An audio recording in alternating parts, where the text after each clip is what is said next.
to sort of mine the wisdom of crowds. You might think of that actually as the wisdom within the crowd. You're finding the smart needle in that big haystack of people who might be mostly at change.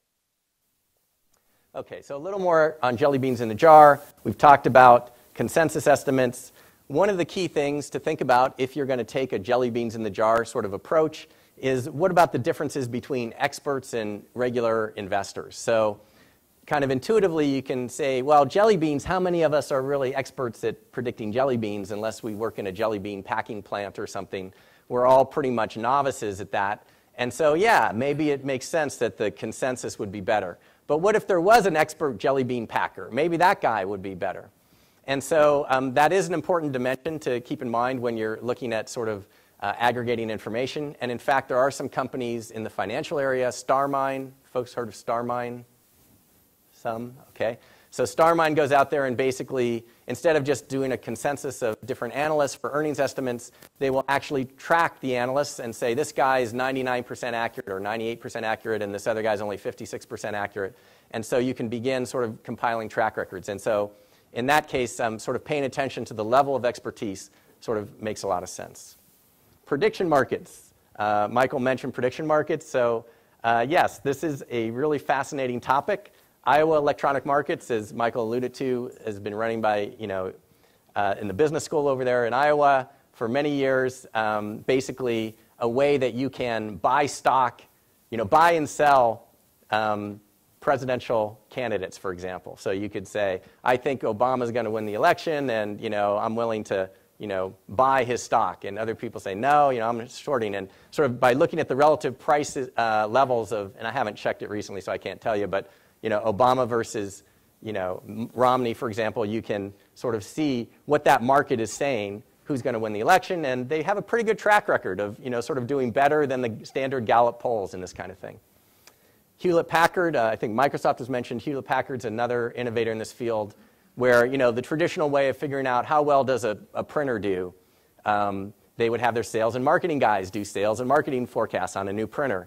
And instead they said, well, let's just have an internal prediction market at Hewlett-Packard, and we'll let everybody in Hewlett-Packard sort of remotely associate it with this printer, including the engineers who built it, sort of buy or sell stock in this printer. And it turned out that sort of the relative prices of the different products was sort of more effective in predicting what the sales would be than the sales and marketing guys who supposedly were experts.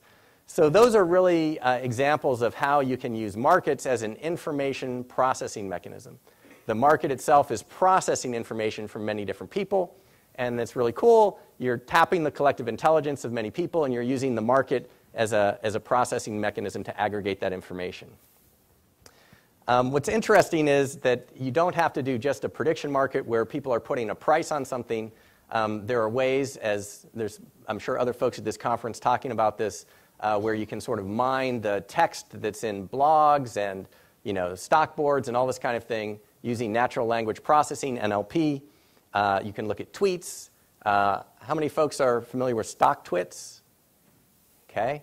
I recommend that you sort of check that out. I have no affiliation with stock twits, but basically people tweeting about different stocks, what they think is going to happen. So there's this whole new rich source of data that's coming online that basically is coming from tens of thousands of online investors, and it's out there, and it has not been fully sort of turned into alpha yet.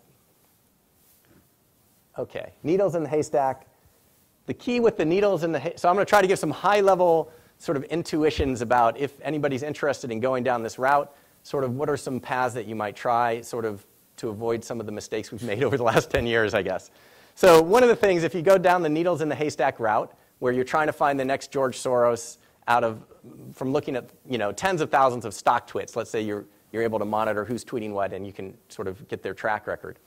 The longer, this should be obvious, but the longer sort of a time history that you have on people's performance, the better, right, to get a statistically valid sample. So that's really helpful.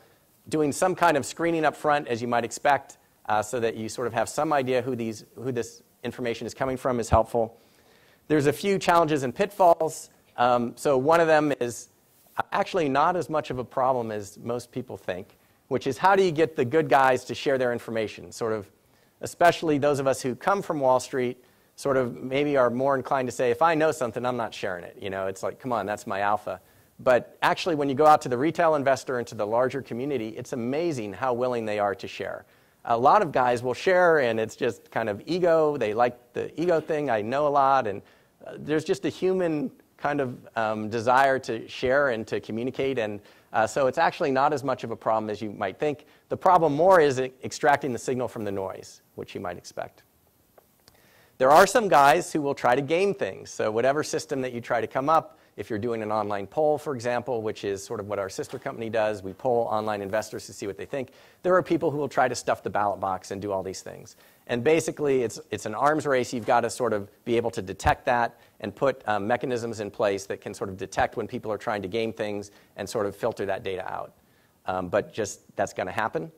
And then, of course, there's kind of the fooled by randomness issue, which is if you have enough people sort of, you know, making predictions over a long enough period of time, enough monkeys banging on the keyboard, you're going to get the works of William Shakespeare, right? So you got to make sure that you've got your statistics right and that you're able to analyze that data and sort of, you know when you've got a statistically valid sample.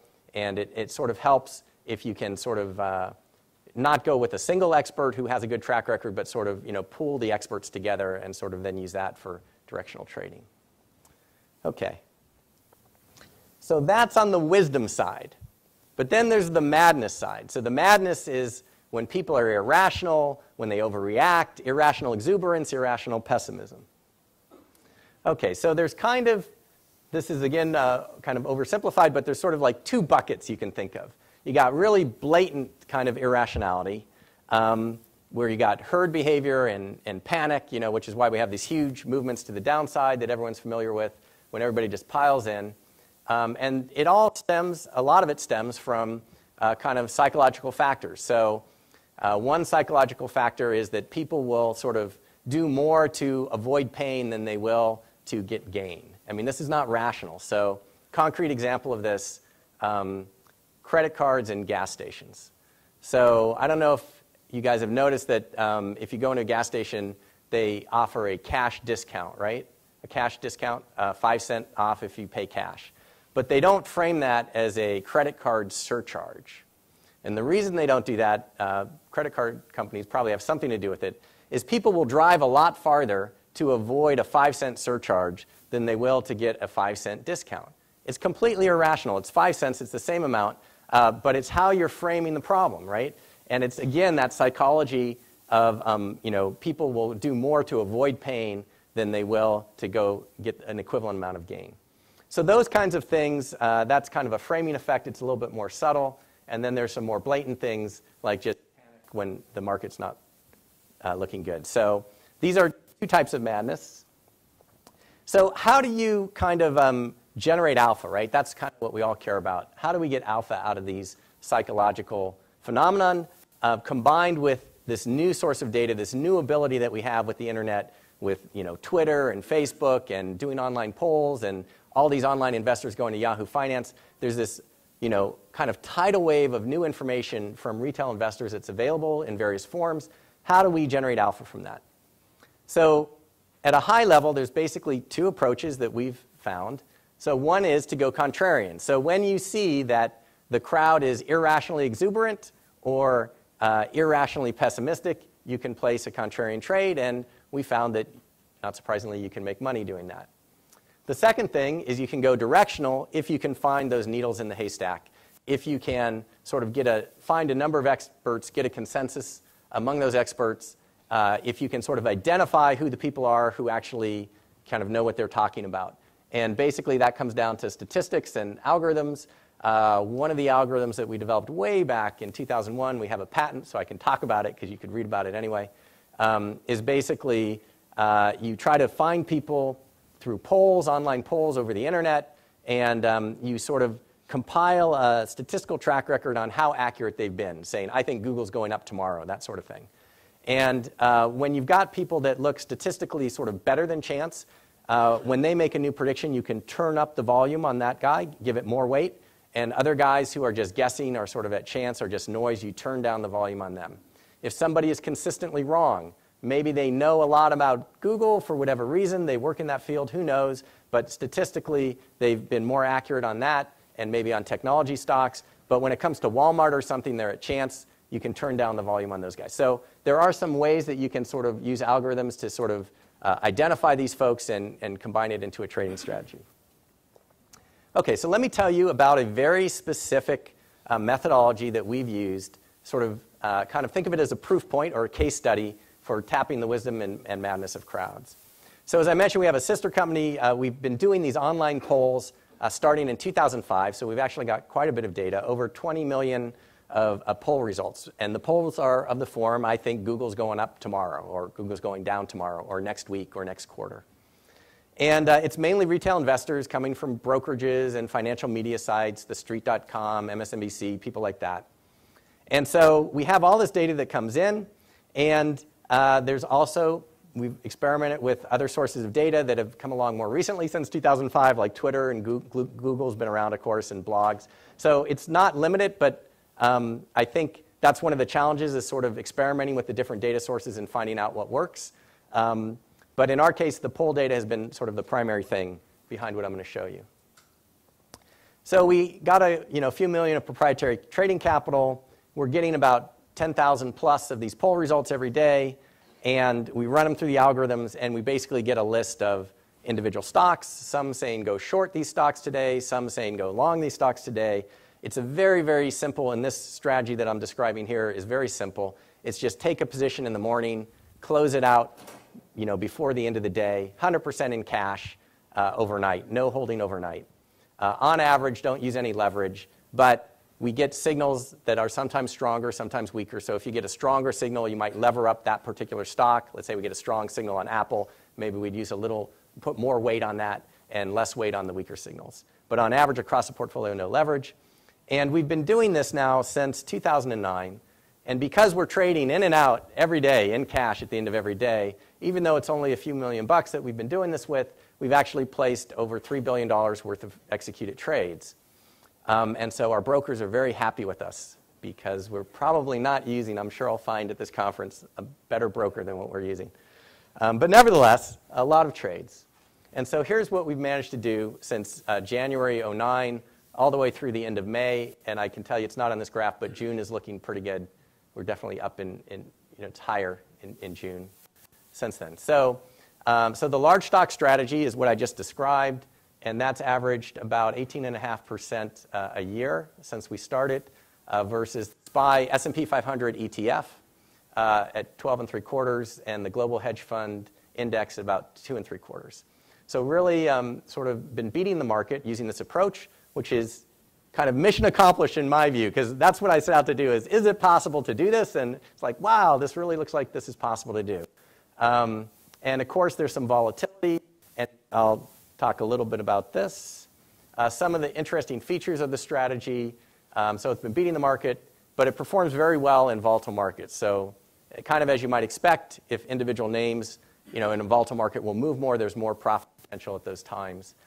One of the most amazing things, which we did not realize at first how important that was, but it really does produce uncorrelated returns. So the monthly correlation with the S&P is about 0.06. It's very close to zero. So not only are you getting market-beating returns, but you're doing it in an uncorrelated way, and that leads to really high alpha. It's very liquid because, as I said, you're 100% in cash overnight, and what you're trading is liquid stocks. That also is something that probably could happen to many of the other folks. Anybody who's interested in this field, if you begin looking at what retail investors talk about, in general, they're going to talk about very liquid stocks. Why? Again, it goes back to human memory. So human memory basically has a power law function. So there's a few things that lots of people remember, like Apple and Walmart and IBM, the big names. Pretty much all retail investors will know those. And then there's a long tail of kind of more obscure stocks. And those more obscure stocks tend to be the less liquid stocks. So it's kind of just a nice feature by kind of looking at this data source that you tend to get sort of very liquid names or input on very liquid names. Okay, so to summarize, because I think we're running low on time now, probably good. So there's some science behind this whole stuff, which is bounded rationality. It all comes from sort of the human psychology. Look, we've been wired for tens of millions of years to behave in certain ways, And no matter how hard you try, if you have a human trader at the desk or if you have retail investors, the psychology is going to take over.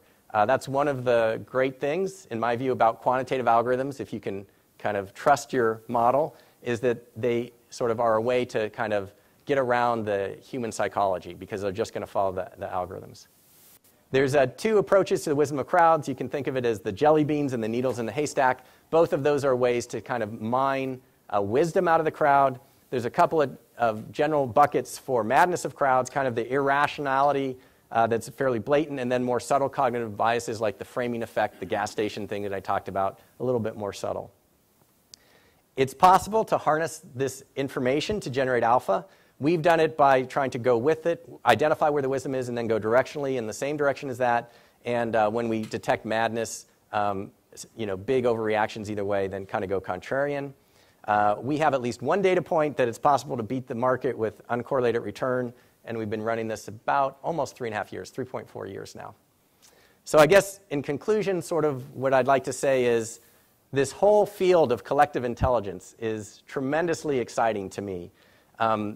Tapping the brain power of all these really smart people out there on the web and sort of bringing that information in and then applying that, focusing it on a problem, there is tremendous potential. So we've done it here in the stock market because when we started, we thought, hey, this would be a cool place to apply it. And if you could show it here in this really hard problem, then that really says good things about the potential to solve other kinds of problems. But I think it's just in its infancy. And it's really kind of hard to overstate the upside in terms of, the potential here to solve not only generate alpha in the stock market, which is great, but also solve other kinds of problems, which is what I'm also very excited about. So thank you very much for your attention. Okay, we've just got time for one question before we move into the next session. He's got the mic. But I'm happy to answer questions after as well. Interesting presentation. Your chart on the fund, you said it started in 2009, right? That was from the date of inception? Yes, January 5th, 2009. Okay. I noticed there was a pretty flat line going in, and then you had this huge spike. Is that because your data set size and your sampling size gets much larger, and you're able to then apply a tweak to the model and actually implement it? So in other words, that steady state was essentially you collecting the data? That's a great question. What you say is true that when you first collect the data, you're going to want it for a while before you sort of know exactly that you're getting the data that you expect, and then you kind of turn on the gas. That actually, in that case, happens to be just because we started out very slow. We sort of had the leverage. We had everything ramped way down, kind of like idling the boat out of a harbor. We said, okay, this is the first time we're trading money, proprietary money. We want to make sure we don't go full speed at the beginning. We just wanted a month or two to make sure all the systems were working. So that's the reason for that. Okay, thank you. Michael. Thanks very much.